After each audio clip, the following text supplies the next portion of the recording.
Salut, les Québec Preppers et les Québec Preppers. Souvent, quand je dis au monde que je dors dans un hamac, leur réaction, c'est souvent: Tu dors vraiment dans un hamac? C'est pas comme un peu inconfortable? Ça fait pas mal au dos, ça? On m'a dit que ça causait des problèmes de dos. En fait, avec ça, me semble que c'est mince un hamac, ça laisse passer l'air facilement. C'est fret, ça, dormir là-dedans. C'est pas comme un lit. J'ai pas un lit, ouais, ça permet de réchauffer, ça, ouais.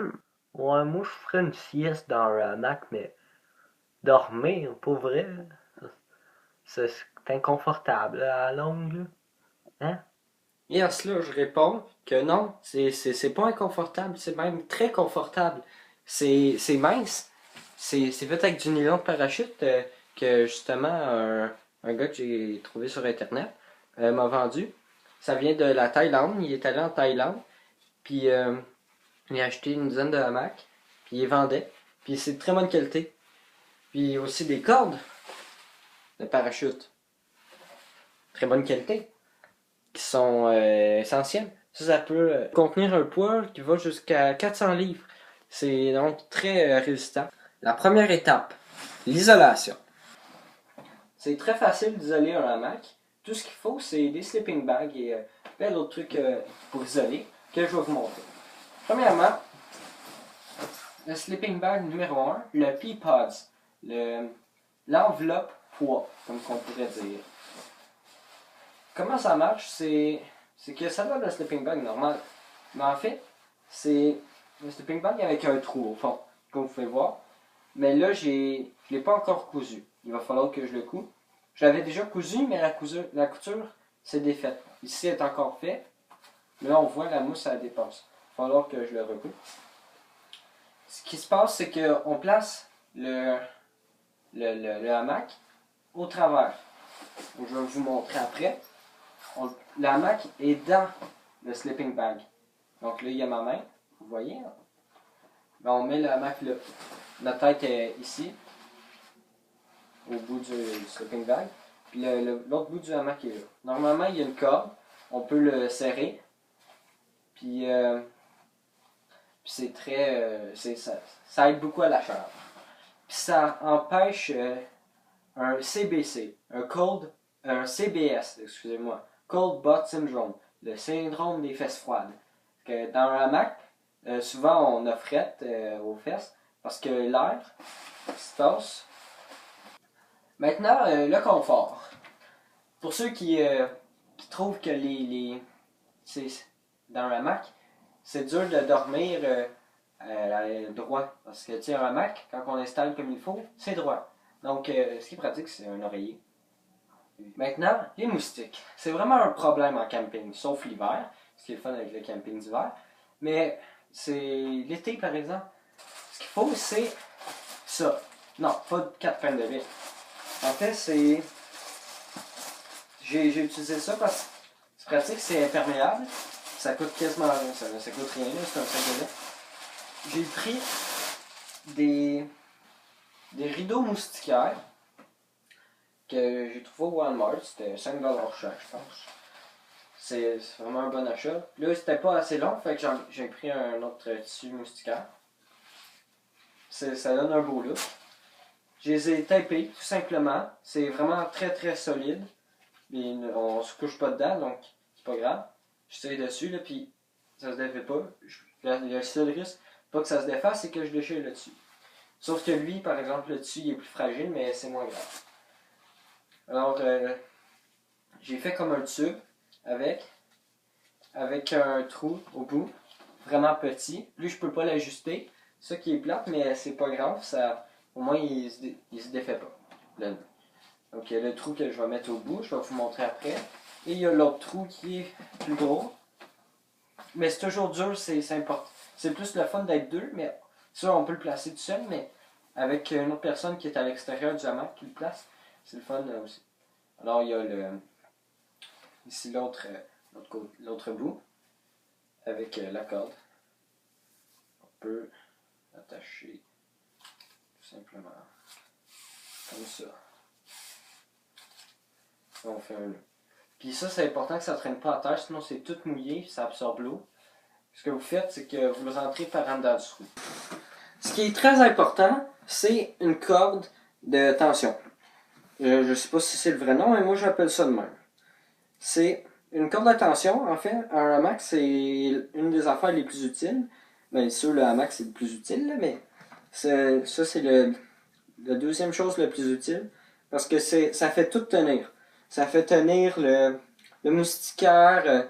Si vous avez des trucs pour accrocher après la corde, c'est vraiment pratique. Comme je vais vous montrer, ça sert à tenir la bâche, souvent. Puis, ce qu'on fait, c'est qu'on attache le hamac à un arbre. Comme là, c'est avec un crochet. Mais là, je pense là, j'ai pas d'arbre, je suis dans ma chambre. Mais sinon, on prend un crochet comme je viens de vous dire. Mais, désolé, c'est long, c'est parce que je l'ai fait ému. On place le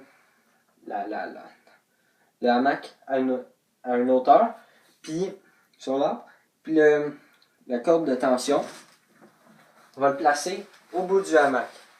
Je sais pas si on voit, ouais. C'est juste le bout du hamac, puis s'arrête le dessus, puis que la corde commence. Il va falloir le placer ici, mais l'accrocher sur l'arbre. Je sais pas si vous voyez ce que je veux dire, mais je vais peut-être aller de l'autre bord. On prend la corde ici, puis on l'attache sur l'arbre au niveau. C'est pas obligé d'être au niveau, mais vous voyez ce que je veux dire, il faut que ça soit droit. Bien serré aussi. Et là, moi, j'ai pas d'arbre, fait que je vais l'accrocher direct sur le hamac pour vous montrer. Maintenant, plaçons le hamac.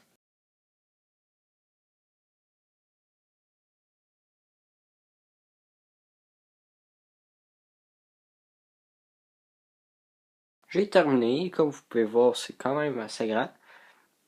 Je vais vous montrer dans une autre vidéo comment placer une bâche pour un hamac sans difficulté dans n'importe quel état, saison, qu'il pleuve, qu'il y ait de la neige, que vous soyez dans le sable.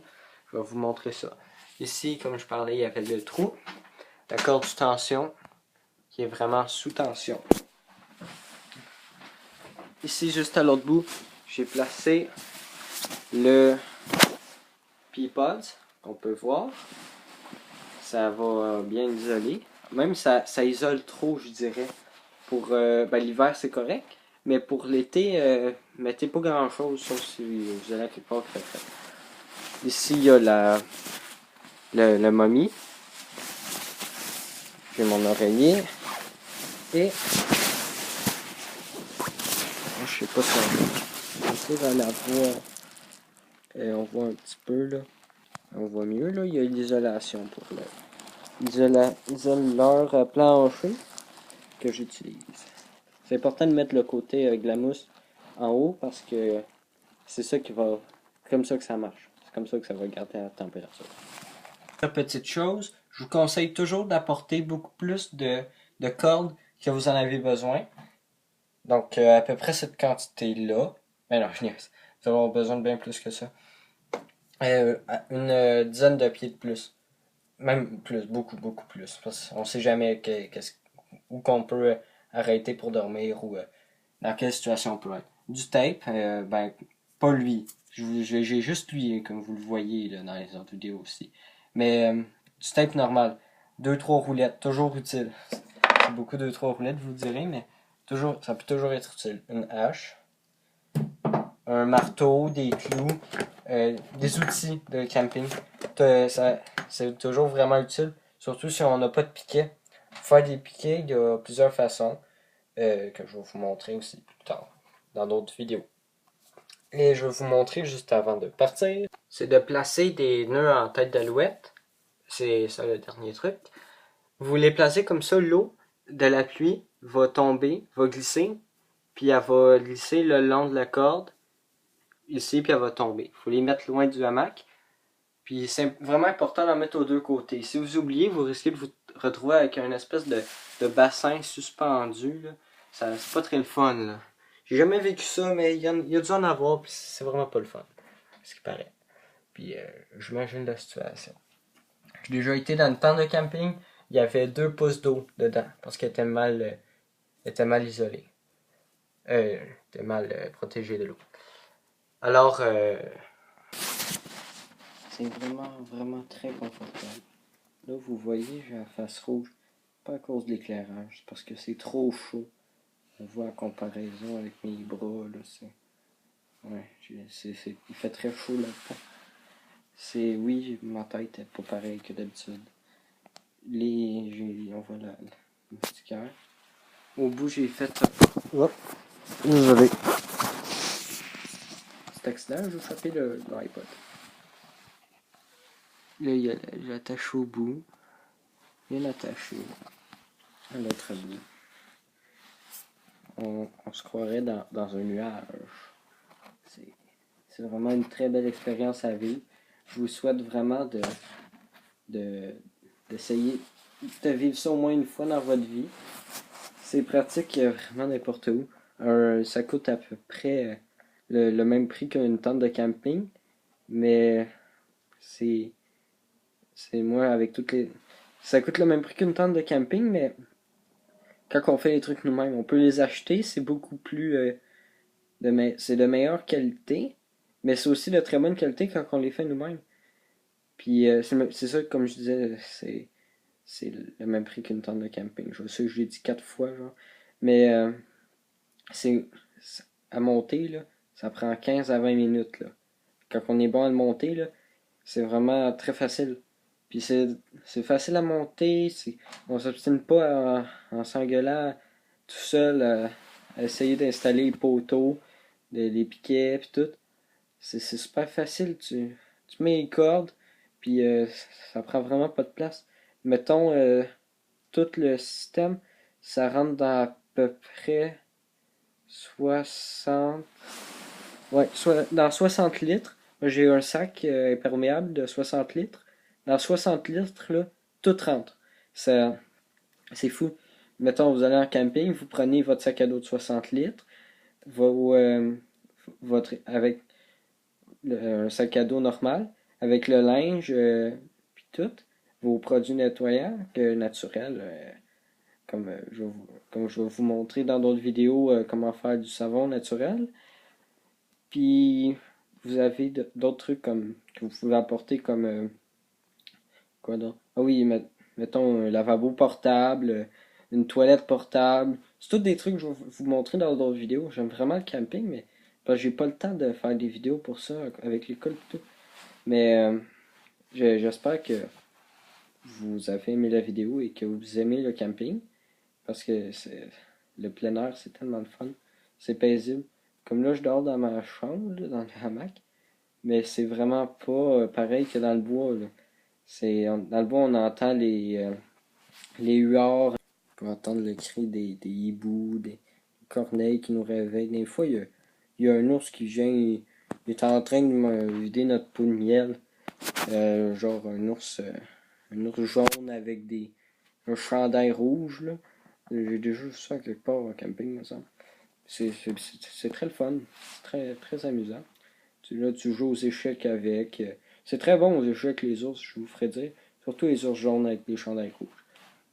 J'espère que vous avez apprécié la vidéo. Et on se revoit dans une autre vidéo.